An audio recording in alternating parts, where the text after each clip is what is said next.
another special guest. This gentleman is Simeon, and he is from the podcast The Meaning of Men, which Drew has actually just appeared on. So just for everyone out there, what would you say is your podcast about? And what would you say you've learned the most from doing this podcast? Because it's really interesting.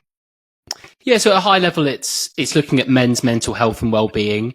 It's something that I've been very interested and passionate about for a long time. The podcast only launched at the start of this year, but it's something that I've studied for a long time. I think partly because I just find the subject very interesting, partly because I'm a man myself, and partly because I've had my own struggles like a lot of people as well. And I've wanted to try and understand that better because I felt it was such an important topic. And with a lot of the listening and research and discussions that I have, when you go below the surface level of a lot of the very obvious conversations around things like masculinity and fatherhood and friendships and all of these kind of topics, I think really sort of underlying that is this conundrum that a lot of men, most men I would say, find themselves in, which is they don't really understand what it means to be a man in modern day society. If you look back to the 50s and 60s and even before that really, where there were very set roles, particularly in the household, of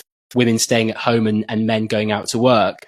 And obviously we've had this fantastic transition for women and the scripts being very positively rewritten for them, which is hugely, hugely beneficial for everyone.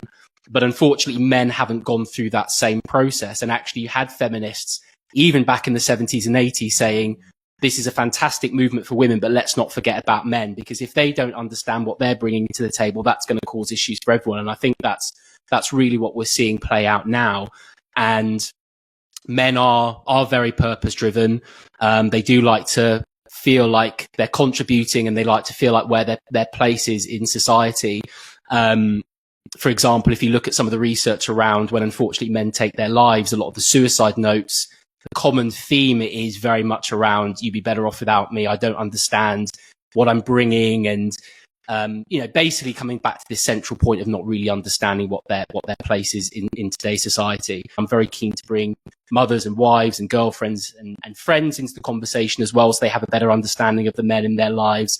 And I'm kind of happy to say that I don't think I'm anywhere near finding the answer of what it means to be a man in today's society, because otherwise the show would be pretty short-lived really. But been lucky to have some very interesting conversations like the one I had with Drew recently as well.